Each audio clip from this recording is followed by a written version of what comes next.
Welcome to the RSAA. Next year will be the 75th anniversary of Indian independence from Britain. That's a moment that has had geostrategic implications that reverberate to the present day. As with all major events, the story of partition is open to many different kinds of narrative. The political story has been told many times. The story gets retold and reinterpreted with changes of perspective and priorities that come with the passage of time. And there are economic, social, religious, and cultural narratives that similarly evolve, are investigated, forgotten, rediscovered, and reinterpreted. The RSAA has ventured into some of this territory earlier this year with our conference held jointly with the University of Virginia on the impact of partition on concepts of citizenship and belonging. Anyone who missed that event can find the recording on our YouTube channel. It is relatively rare, though, to encounter a wholly new way of thinking about a major historical event. But it is fair to say that in her book, Remnants of a Separation, A History of Partition through Material Memory, and through her online project, the Museum of Material Memory, today's speaker, Aanchal Malhotra, does give us a new way of thinking about and a new set of insights into the cataclysmic events of 1947 and their consequences. It is a great pleasure to be able to welcome her to the RSAA. Aanchal. Thank you so much. It's wonderful to be here, and it's always nice to speak to new audiences all over the world. So thank you for taking out time from your day. My name is Aanchal, and I work with historical accounts based on people's memories of certain historic moments. And in specific, I work on the partition of India. Through the course of this presentation, I will elucidate why oral history is so essential when we speak about partition, and how it can be retained through conversations with living beings and also inanimate objects. So what I'm going to go ahead and do is just share my screen so that we can go ahead to the slideshow. Okay. Is that good? Yes. Excellent. So most of us who know anything about partition sort of understand it to look like this map.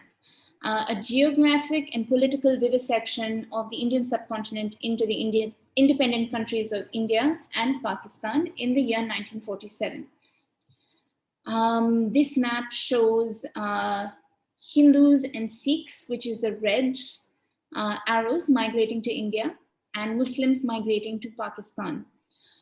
With the withdrawal of the British Empire from India in August 1947, what was drawn was the Radcliffe line between them, which is the recognized international border. As I mentioned, Hindus and Sikhs migrated to India and Muslims to Pakistan. And Pakistan was further bifurcated to East and West Pakistan. And in 1971, 24 years later, East Pakistan was created into Bangladesh after the war. The man who actually drew the line was a lawyer, so Cyril Radcliffe. This is just his signature from one of the documents at the India office in the British Library. And he was someone who very famously was said to have never been east of Gibraltar. And he came to India to draw this line within a period of 5 weeks. So obviously there were a lot of, it was not very well thought of. He arrives in India in July and he is due to submit the line in August, and he is unable to actually visit all the areas that he's had to partition, which is primarily the provinces of Bengal and Punjab, which are the most intermingled in their population. And what happens is that a lot of people, now it's interesting with partition, you get to balance out a political history with a personal history. And in the past, this has not always happened. So the lives of people are thought to be quite independent from the political decisions taken at the center, as if what is being decided does not affect their lives. But in fact, partition was quite cataclysmic. For the majority of the population, it was an event that just could not happen.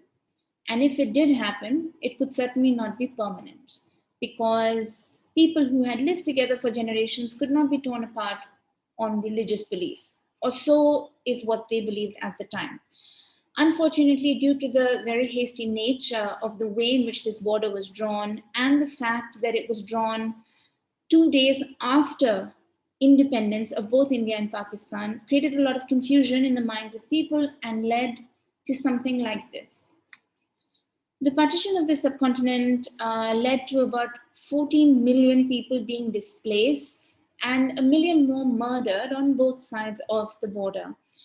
Now, the next few slides are the way in which we understand partition, the visual language that we, and when I say we, I mean, I have grown up in South Asia. So this is what I have grown up looking at and understanding as what happened at partition: a landscape of violence, a landscape of brutality.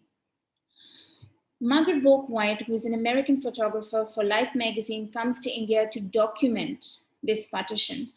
And what she took were perhaps the most comprehensive images that showed refugee camps, people migrating. This is a camp in Delhi.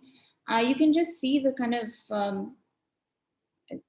the way in which people are, they've just become, I don't know, I'm thinking of Urdu words for it because that's how we speak about it at home, but it's just a very pitiful condition in which people were reduced to nothingness because of this decision.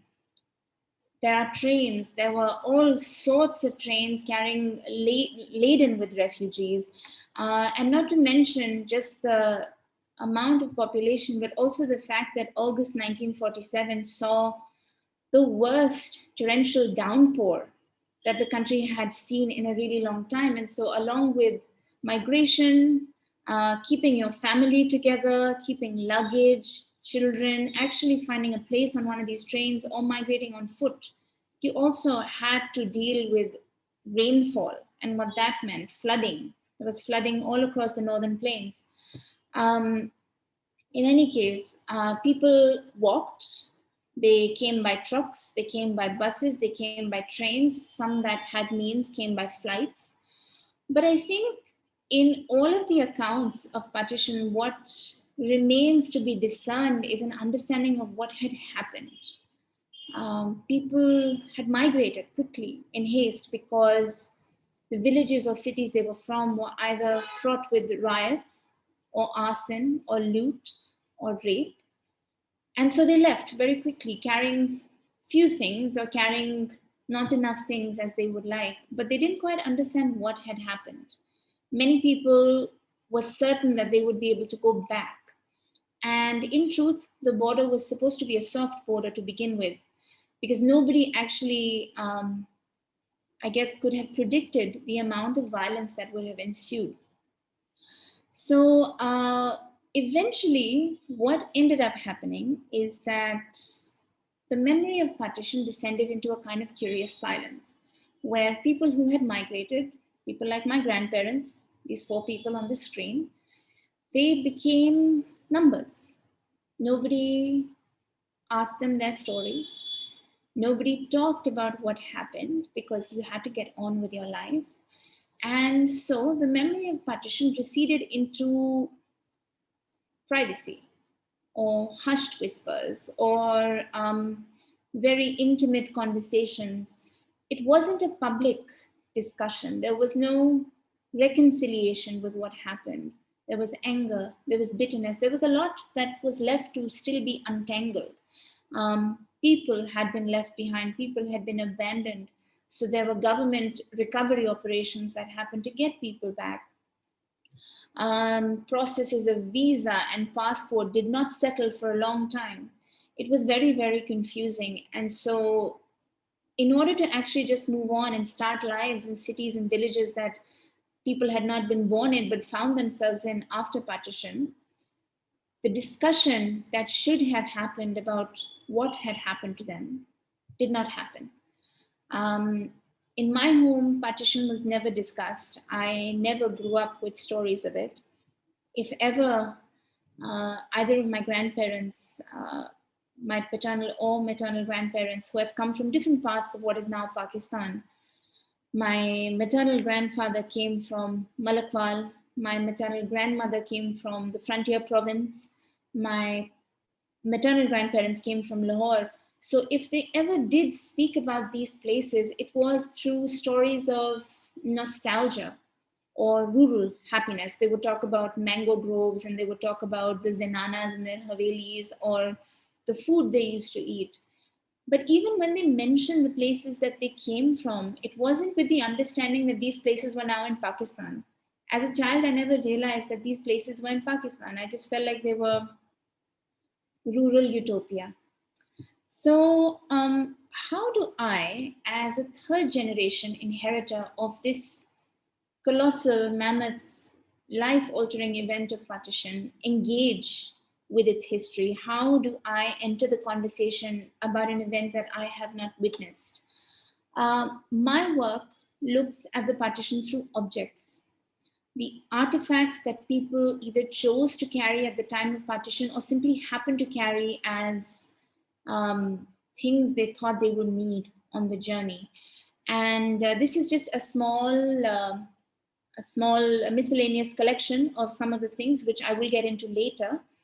But my project, Remnants of a Separation, looks at whether we can understand the memories of a home that has been rendered invisible or inaccessible or untouchable because of a border through the objects that remain of that home. So whether we can understand the notion of belonging through the belongings that remain of that place. You know, memory can dilute, but the object remains unaltered, and we can use it as a catalyst to arrive at a particular memory. I mentioned earlier that my grandparents never spoke about the event, and the reason for that is they didn't think that it would matter. They didn't think that stories would matter. They didn't think that partition mattered anymore. And they were certainly very confused when someone like me, who had been untouched by the tragedy, asked them questions about it. They were very reluctant to speak. And I didn't know in turn how to engage with silence. I didn't even know how to ask questions about trauma. So what I began doing was talking about the objects they had carried. These are the very first things that I found in my mother's ancestral home in Delhi. And they're very ordinary things. There's a yardstick, which is used to measure fabric, which we call a guz, and a vessel used to make lassi, churn milk, which is called a ghada. And these are, you know, the very, very ordinary, mundane things that my mother's family chose to carry from Lahore to Amritsar and then to Delhi. And I think when I first saw these objects, I thought that they were extraordinary because the gentleman in the photograph is my mother's oldest my granduncle, so my mother's oldest uncle. And when he was touching these objects and when he was talking about them, there seemed to be such a transportation to another time. But also it wasn't just to another time, it was also across this impenetrable border. He had seamlessly crossed the Radcliffe line and arrived in Pakistan just by holding these objects. And there was such power in the words that he was using and the way that he was speaking about the city that he'd been born in. You know, Lahore, the word Lahore just gained new meaning for me in that conversation. And so I began thinking that if people don't speak or are not ready to talk unaided, then perhaps to use a catalyst and exhume memory is something that I could try.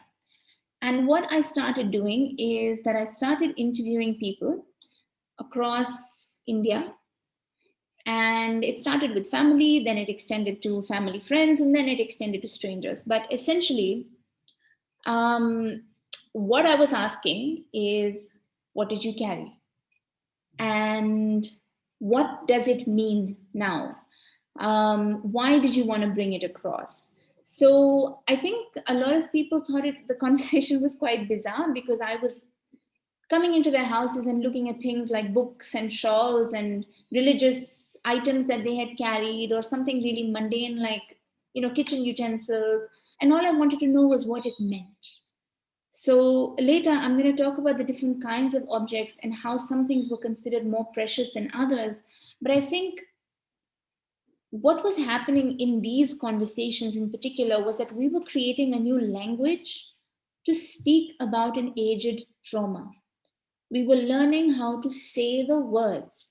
And I don't think such a conversation could have been possible without intergenerational effort. It had to be someone who was trying to understand, and someone who had eventually agreed to open up. It was a relationship between me and this person that I was interviewing. It could be multiple people. You needed trust, you needed sincerity, you needed a form of storytelling as well. So a lot of these conversations, say for example, they would have a ring. I would say, okay, well, that's interesting. Why did you choose to carry this ring? And they would say, well, the ring was given to me by my mother. And I would say, tell me about your mother. And from there, they would tell me about their other members of the family. And then they would extend to the way in which their house could have been created or built. And then what languages they spoke at home, what kind of food they ate. And eventually we would get to how they migrated at partition, which was really the crux of the memory I was trying to recall. But to start with that word, to start with partition, to start with the brutality of the experience was still very, very difficult. And so it needed a catalyst.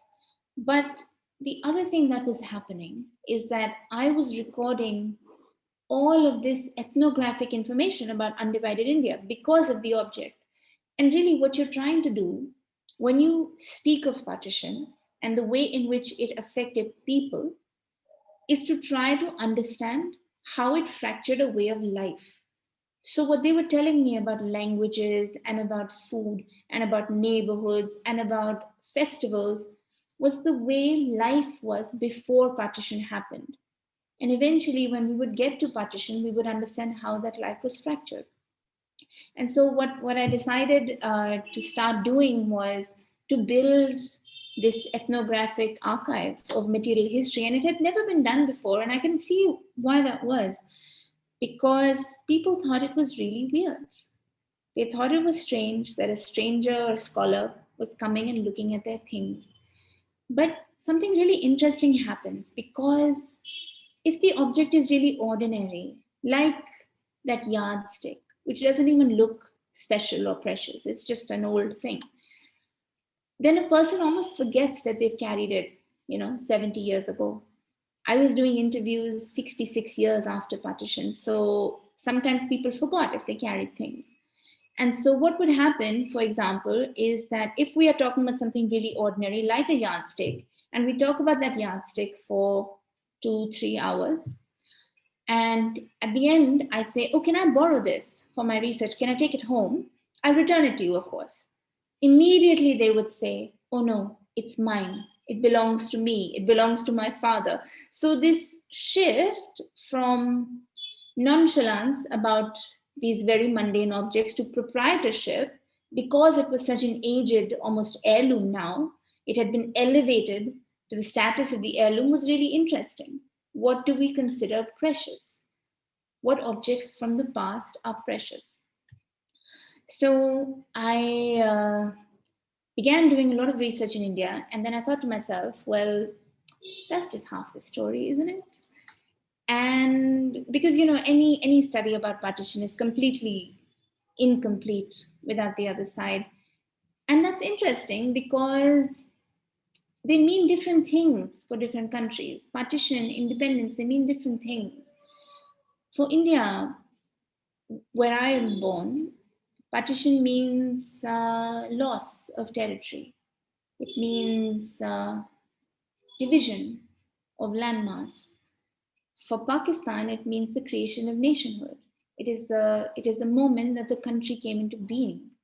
And so it means that moment is so much more, it gains so much more resonance somehow on that side. So naturally, the conversations that we would have would be wildly different in terms of the political implications, but very similar in terms of the loss of land or the loss of belonging that people went through, even though they chose to migrate. Many chose to migrate to Pakistan.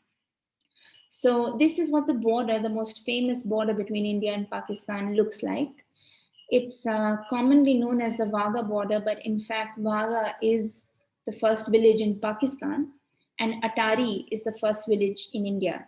So it's actually called the Atari-Wagah border, but very commonly just known as Wagah. And this, we were talking about this a little earlier before the recording started. This is, this is the most, it doesn't look like a lot, but it's actually the most special photograph I've ever taken in my life. This is 1 foot of mine in Pakistan and 1 in India. And to get this photograph, I actually had to tell the security guards on both sides, which is the border security force in India and the rangers in Pakistan, to hold my passports and my luggage and please wait for 2 minutes while I take this extraordinary photograph, because it's never going to happen again. The sheer fact that I got to go to Pakistan as an Indian is incredible, because it is so difficult. Travel is so difficult across the border. It is a militarized border. It is an emotional border. It is a political border. It's so crippling. Being at that site is crippling. So to be able to set 1 foot in the land that my grandparents were born and to set the other foot in the land where I was born, it is historic. That moment was really important for me, because it just meant that it could happen. There was, the relationship is there. It's so difficult to foster it. And anyway, so I find my way to Pakistan and I do similar work. I start to ask about objects on that side, and I find really extraordinary things on both sides. And I want to show you in the next couple of slides the kind of things that I recorded, and I've classified them into a few groups. There was jewelry, of course, precious items that people carried, and they carried them with the purpose of either selling them or mortgaging them or using them as collateral somewhere in order to educate the family or feed the family. So a lot of people carried jewelry, all kinds of really beautiful jewelry. This actually belongs to my mother, and her grandfather bought it from a merchant in Lahore in 1930s. And it's made its way through the generations of her family. It's a really beautiful peacock bracelet. This is my paternal grandmother, and her mother carried this piece of jewelry from the frontier province to Delhi to sell, because she had young children and she wanted to feed them. She was a single mother. And, it was very difficult to be a single mother anywhere is difficult, but to be a single mother at the time of this kind of division, confusion, catastrophe, not have any income, to be dependent on someone else. The stories that she tells of her mother and how they got by are heartbreaking, because they arrived in the capital city of Delhi, and my grandmother's elder sister was married there already. So she and 4 of her siblings come with their mother and stay with their sister. And in those days, if you had a house in one of these capital cities in Karachi or Lahore or Delhi, your house kind of became like a refugee camp. People came from everywhere and they wanted to stay to get a footing in the new country. So all of these people come into the house, and naturally that means there's expenses, food, water, amenities. And my grandmother remembers her sister's mother-in-law saying that, all of these people have come, we don't have enough money to feed them. And somehow my great-grandmother overhears that. And she's a very proud woman. She's a single mother. She's raised these children herself. So she says, we are going back. I'm not staying here. And I am certainly not going to be at the mercy of someone who doesn't want me. So now they come on August 14 to Delhi from Pakistan. It takes them 2 days and 2 nights. They have to first take a boat, then they have to take a train to the capital of Delhi. Now, August 14, they arrive in Delhi, and 2 days later, on August 16, she says, I am going back. And she takes all her children and she stands on the platform at Old Delhi railway station. And there is just chaos. There are bodies, there is blood, there is, People are, refugees are trickling in.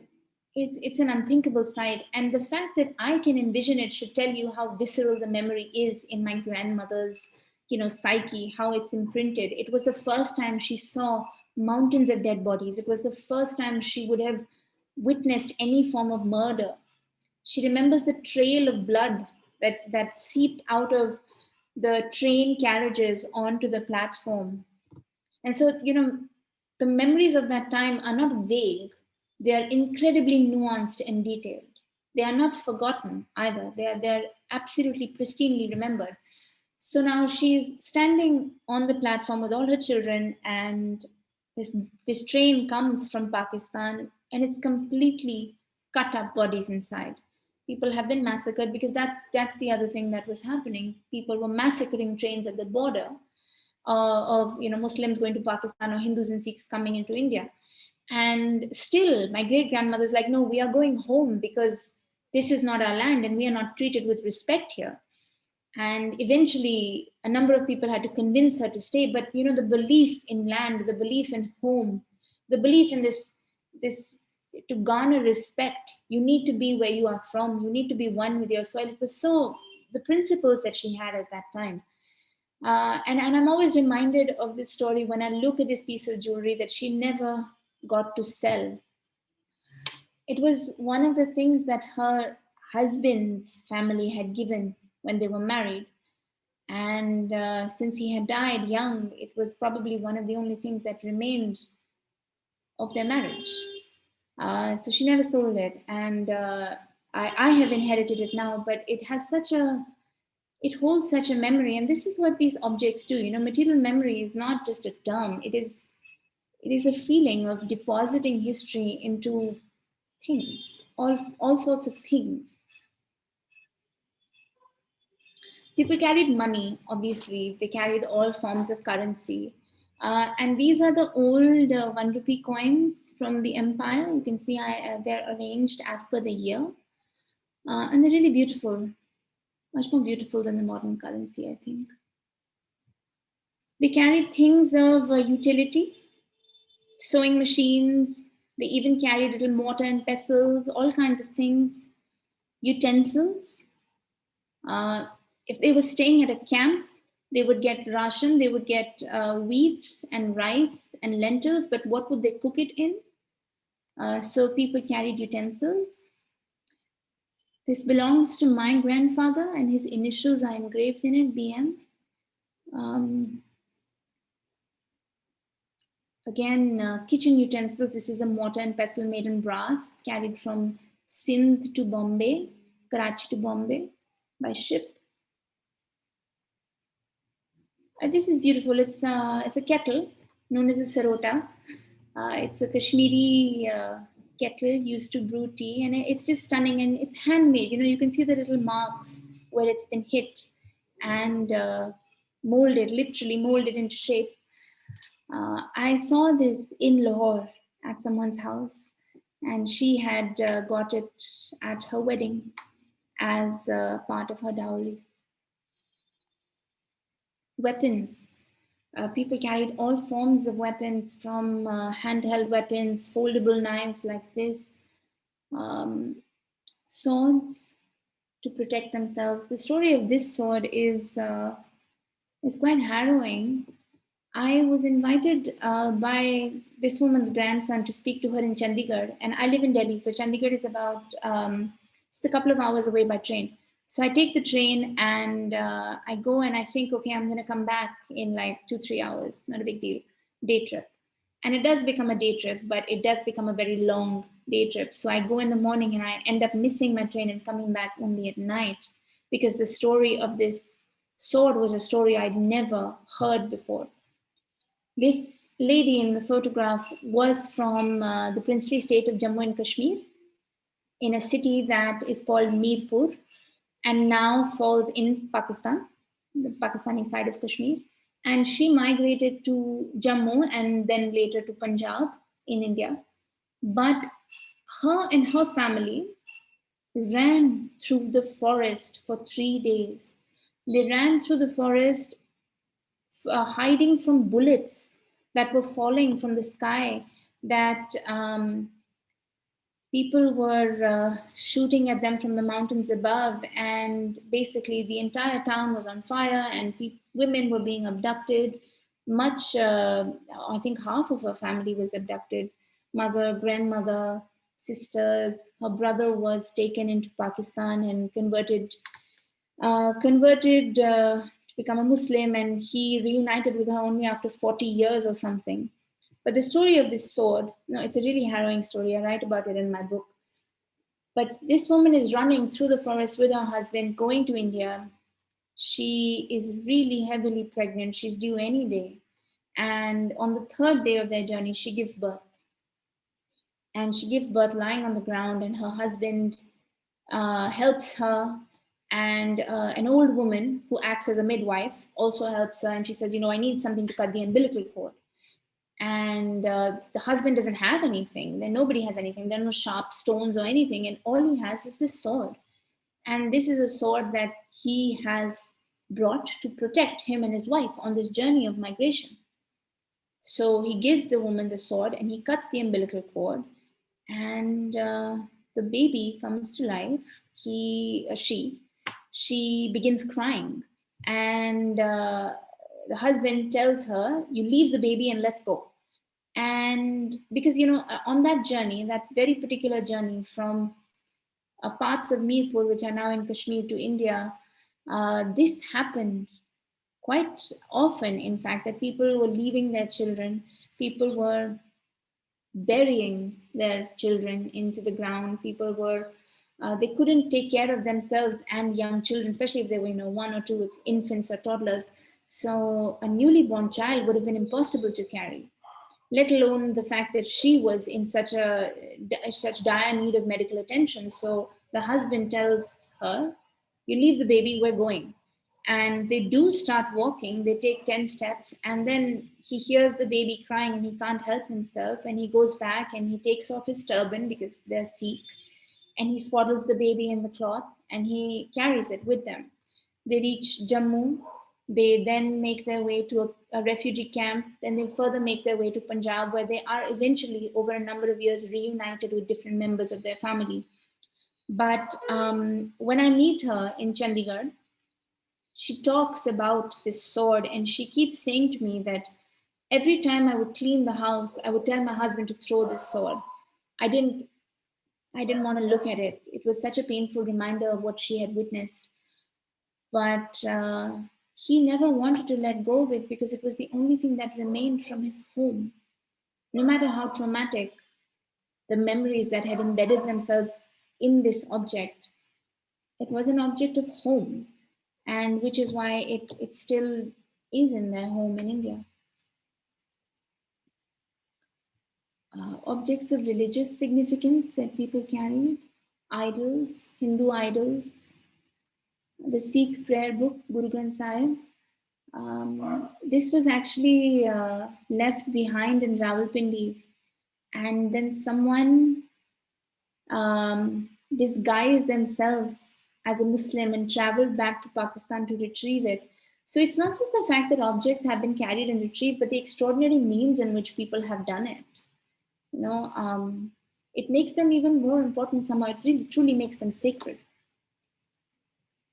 Objects of cultural significance. This is a Fulkari bag from Punjab, and Fulkari is really precious to Punjabi families. It is usually done on khadi cloth and done with silk threads.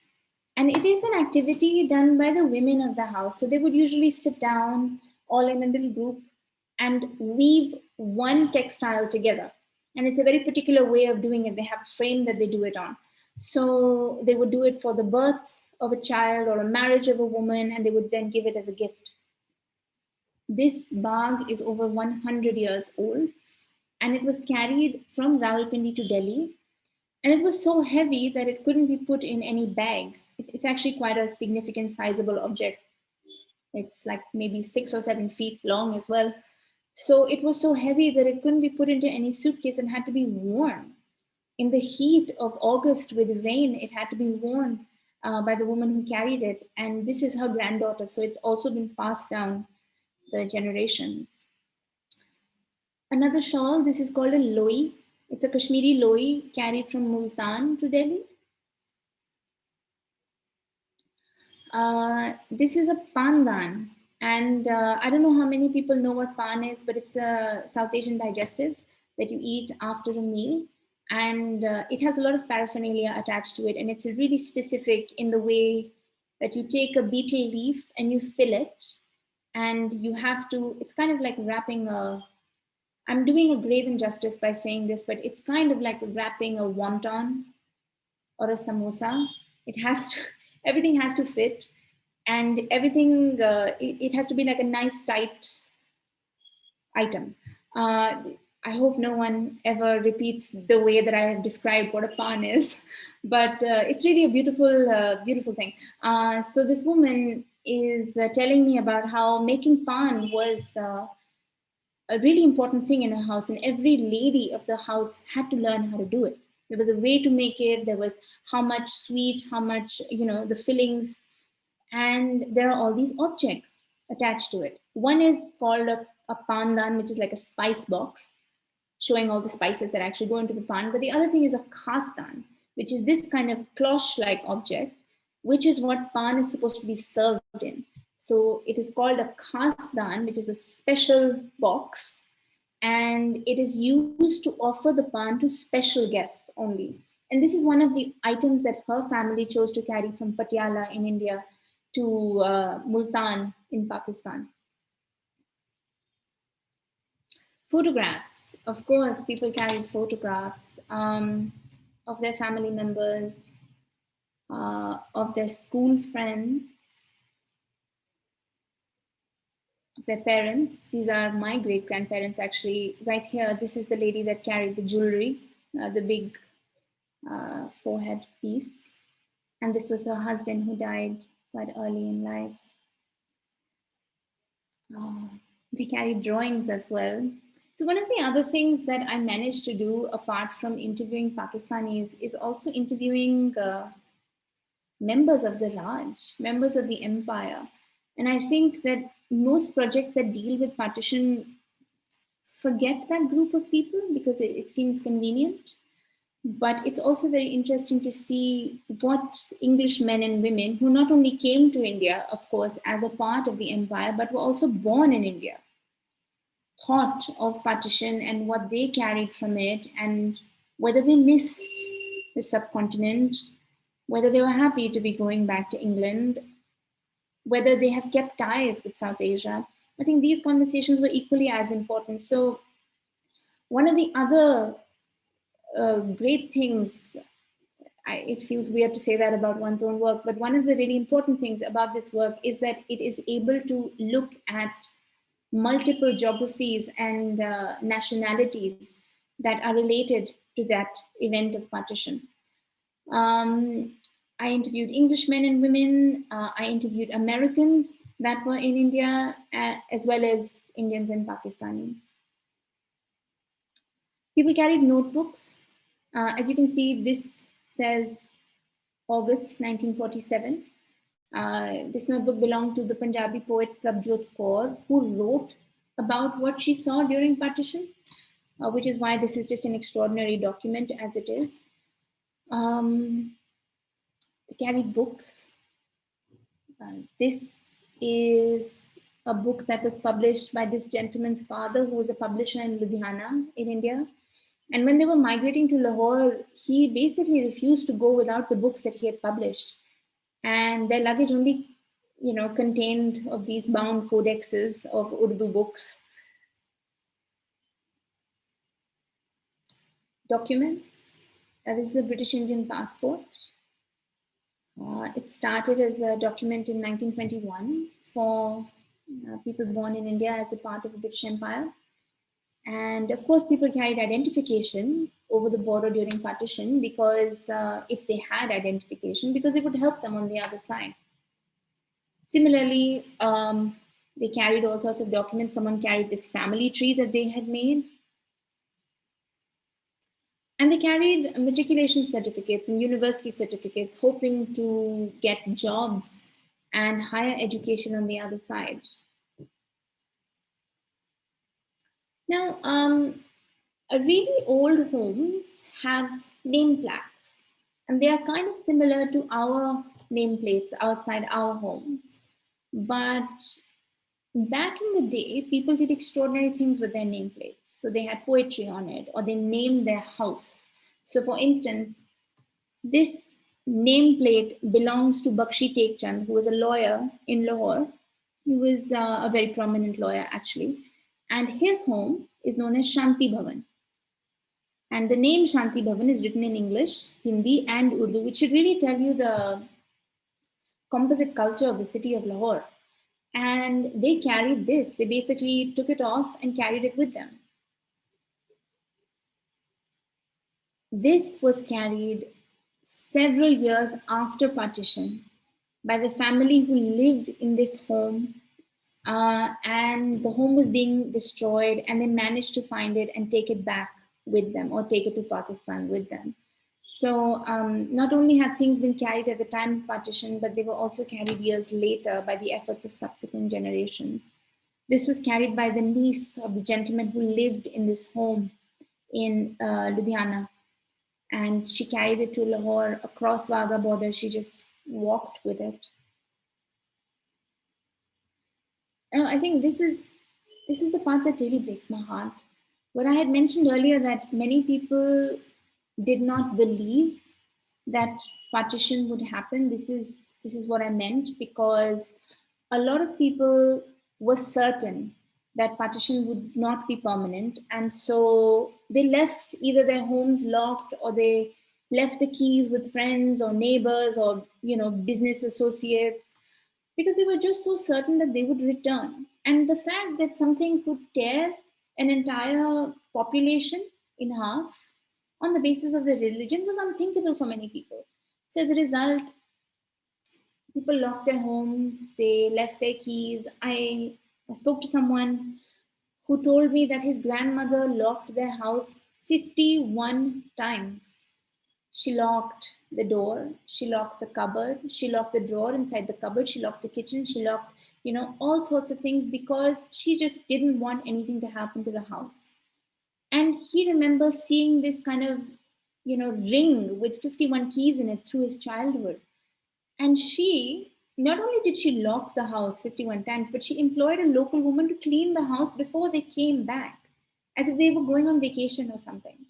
So I think the impossibility of this decision had not really, people just couldn't believe it. And it really breaks my heart when I speak to people and they show me this, this kind of ring full of keys and say, oh, we thought we would go back. And there are stories that I've heard of homes and shops that have still not been unlocked on both sides. Now, I don't know how much truth there is to these stories, but it's the sentiment, the sentiment that something was locked and it just can't be opened because the owner is no longer here. Now, what is really the purpose of doing this work? Of course, it's to create a material archive. That is wonderful, and it happens. I have created a material archive. But the point is that we need to collect testimonies for future generations, mostly because there hasn't been any collection of testimony. For the longest time, the story of partition, as I mentioned, was a story of silence. And I realized very early on that people my age, third generation, sometimes fourth generations, don't know anything about it or don't know enough about it. And if we don't know enough about it, then our subsequent generation will know even less. I'll give you an example. I was speaking to a lady in Lahore, a lady who's probably my mother's age, and she says to me that when I was growing up, I was told that one of my aunts stayed back in India. She didn't come to Pakistan. And when I was about 10 years old, I learned that she was going to come to visit us. And she says that I really didn't know what to expect.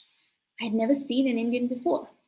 And why she specifies that she had never seen an Indian before, and it's kind of weird for me because, Indians and Pakistanis essentially look the same. We are the same people. We have the same features. I've been mistaken for Pakistani hundreds of times in my life. But what she says to me is that I didn't know growing up in Pakistan what an Indian looked like. So all I'd seen was the currency, the banknotes. And Indian banknotes have a statue of a lion with 4 heads. It's called the Ashoka pillar. It's a lion with 4 heads. And so this lady says to me, I just simply assumed that everyone in India had 4 heads, obviously. So her aunt comes to Pakistan, and this woman, who was at the time a 10-year-old girl, looks at her, and then she looks to one side and she looks to the other side and says, well, where are the rest of your heads? And this is what's going to happen to subsequent generations. We're just going to keep imagining one another with different numbers of heads, because memory isn't passed down. And this is problematic, not only on the part of the person who bears the memory, but also on the part of the person who is going to inherit the memory. It has to be a generational conversation. It cannot be one-sided.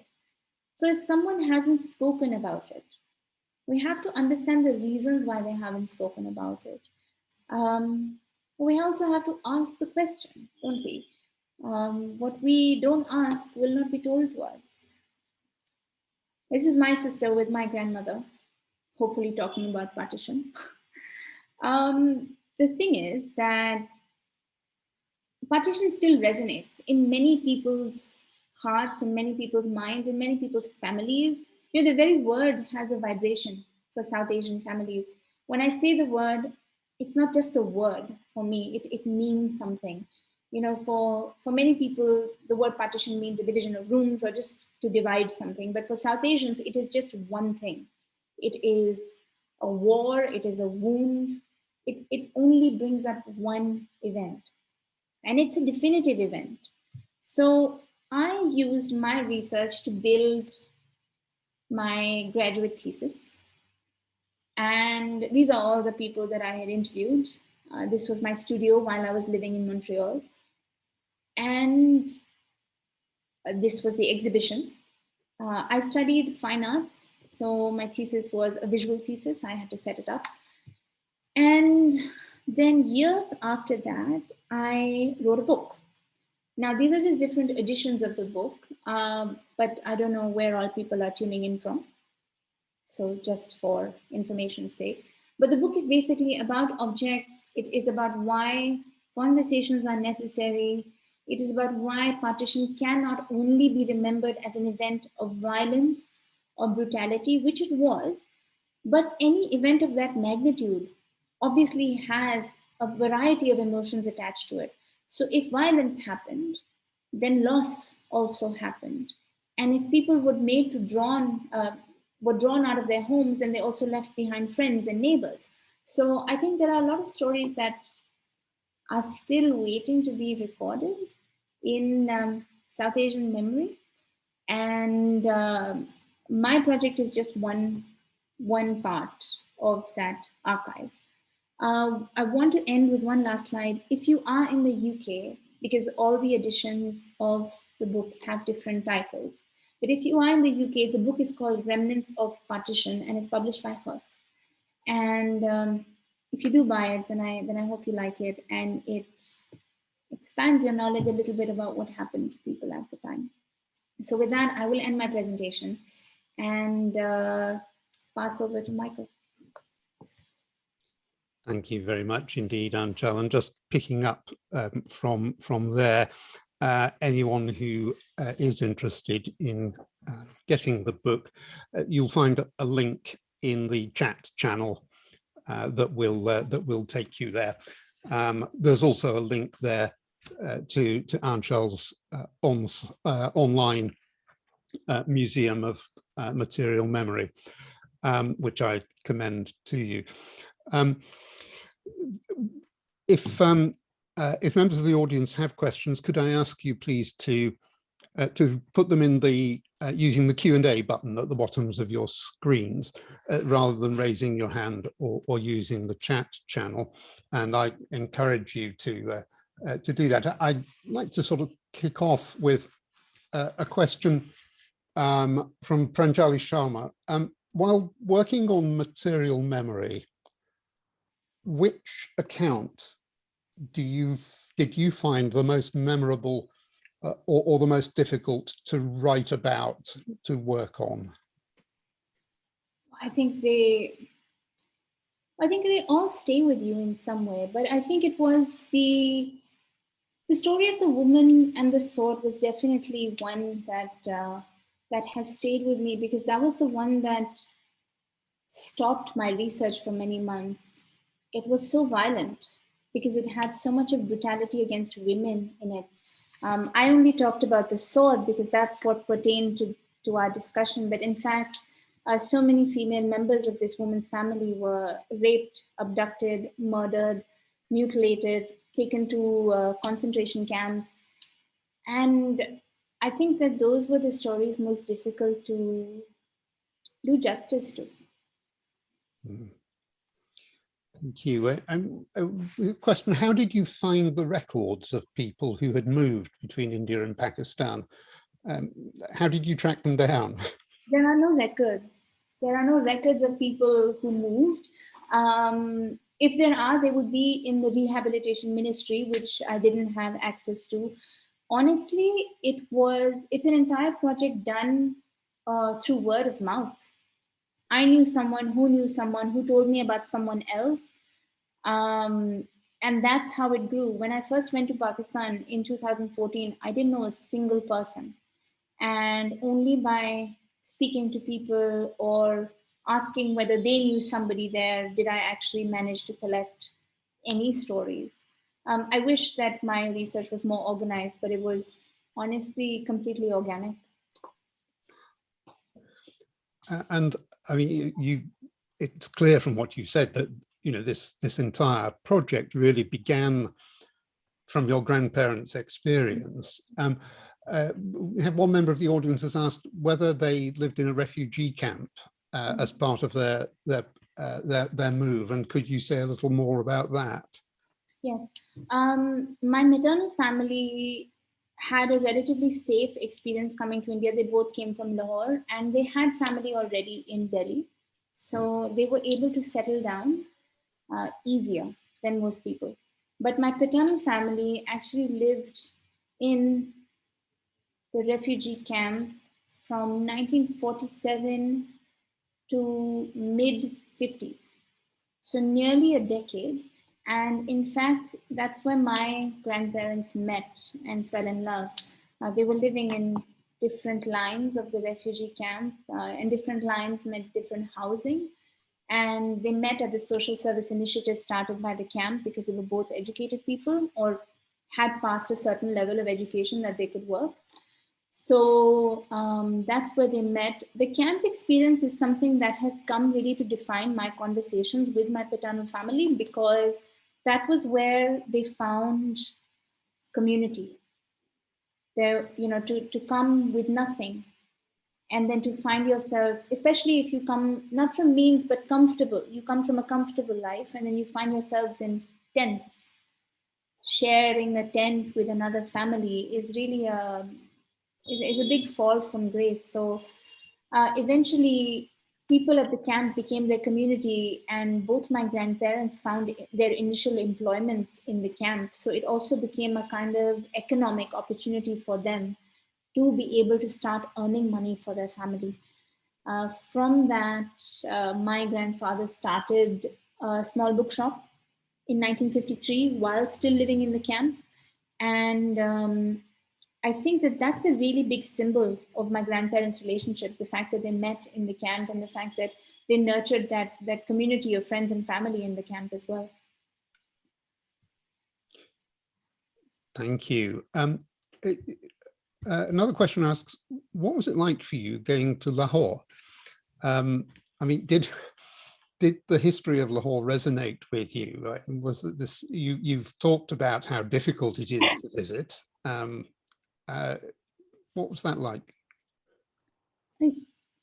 There's nothing I can say about Lahore that will do justice to the incredible feeling of being there. Lahore is where two of my grandparents are from. And, you know, the city is magic. Anyone who is listening to this, if you are from there, good for you. If you ever have the chance to go, do not give it up. Go there. Because it is so multi-layered. It's very similar to Delhi, where I grew up. And they are called twin cities often because the Mughals and the British built them very similarly. So you you can really feel kind of, sometimes I felt like I was in Delhi when I was in Lahore because things looked really familiar. But of course, apart from sentimentality, Lahore is also important as a center of all sorts of things, education, commerce. It was the big city of pre-partition India. It was the big city. It was, what we call the sheher. It was the sheher. So all of my grandparents have memories associated with it. But one of the things that I tried to do when I was in Lahore was search for my grandmother's house.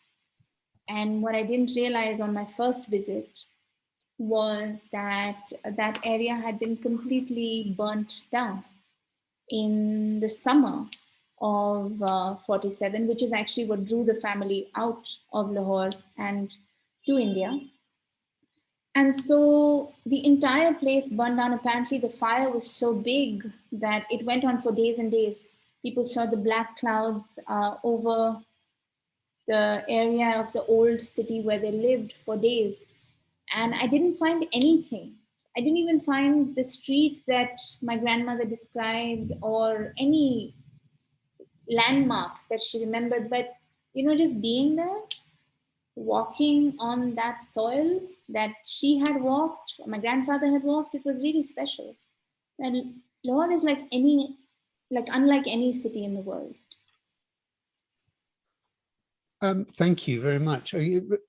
Richard Seabohm asks whether you happen to know the author Marina Wheeler.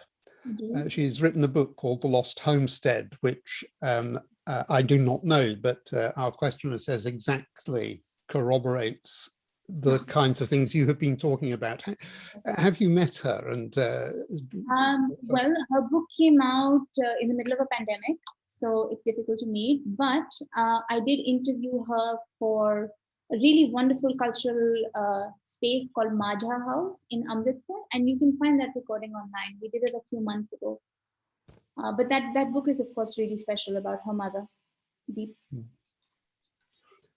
And I have one question. You won't be able to see it, I think, because it's in the chat channel. Could I remind people, please, to use the Q&A button? But turning to Pakistan,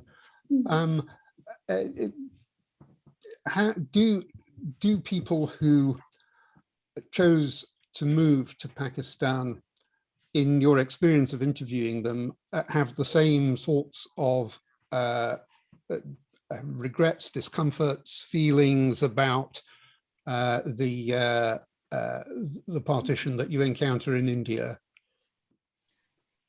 Well, let's just see how partition is encountered in India. The first reaction is nostalgia or sentimentality. That's where it starts from. Storytelling, like fables almost. And then you move into what happened. Then you move into what was lost. And then you move into lament, the fact that people will never be able to go back. But partition conversations in Pakistan are a little bit different because, as this comment rightly mentions, most people did choose to go there. Some people, of course, had no choice. They were being persecuted for their religion, so they thought they would find a better life in what was going to be an Islamic state. So they went. But most people made that choice. And, that is the understanding that I went with, that because they made the choice, they will only have good things to say about partition. But I couldn't have been more wrong because, and I'll give an example actually. So I was invited to the house of a gentleman who had migrated from the Aligarh area. He was a student of Aligarh Muslim University. He had migrated to Karachi, but not in partition.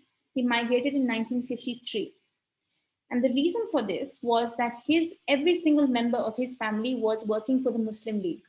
And so they were really supporters of Pakistan, the idea of Pakistan, the creation of Pakistan. And yet when Pakistan was created, not a single member of the family went because they couldn't leave their land and home. And he said something really specific to me. He said that we couldn't leave the living, but we also couldn't leave the dead. They were buried in India. So no one went. Now this gentleman in 1947 gets admission in Aligarh Muslim University, which is which is a really fantastic university and one of the premier universities for Muslim students, even at the time. So he takes the position and he says that, well, first I want to get an education because I'll go to Pakistan, but Pakistan is like an empty country right now. You know, they're still building it. So at least I go there with an education. So from 47 to 53, he is educated at the Premier Institute of AMU. And then when he goes there, he is very happy. He's very happy to become Pakistani. The rest of his family still stays in India. They live and they die in India. But this gentleman goes to Pakistan. He's very happy. So now when we meet, he's talking about this incredible country that he's come to and how his choices have benefited generations of his family because, you know, what would have happened to him if he had stayed? And all the while he's saying things like, oh, Hindus are very intolerant, Hindus did this, Hindus did that. And honestly, when I was sitting with him in the house, I didn't know whether he knew that I was Hindu or not. I thought seriously for a moment that he had forgotten that I was Hindu and he thought that I was an Indian Muslim. So I reminded him.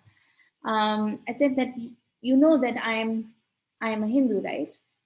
And he said something really bizarre. He said, no, you're like a daughter to me.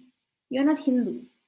So now there's so many questions, you know, so many questions emerge, questions about otherness, questions about reception, questions about how the countries treat one another, who is an unnamed Indian versus who is a known Indian.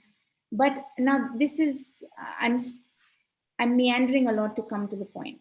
The point was that after talking about how much he believed in the creation of Pakistan, I was sure that I was not going to get anything sentimental from that conversation. So I start to put my recorder away, I start to shut my notebook, and he says, really suddenly, he almost sort of like pierces the room with how beautiful this thought was.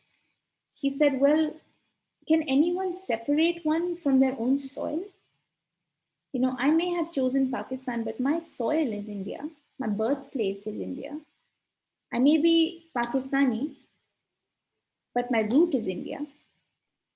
And I just didn't know what to say. And I recognized this to be an extraordinary conversation. Maybe all people don't feel this way. Maybe no more people feel this way. But this was just one of the conversations I had.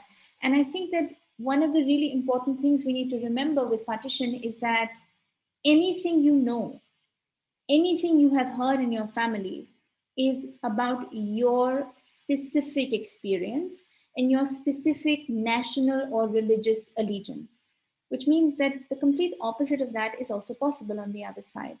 And we need to remember this because partition is an event of versions. That was a very long-winded answer, I'm sorry. It was a very comprehensive answer, I think. I'm just going to take one more question before we close, but it does feel like a very appropriate one to end on. I mean, indeed, as with many of these things, it's where you started, really.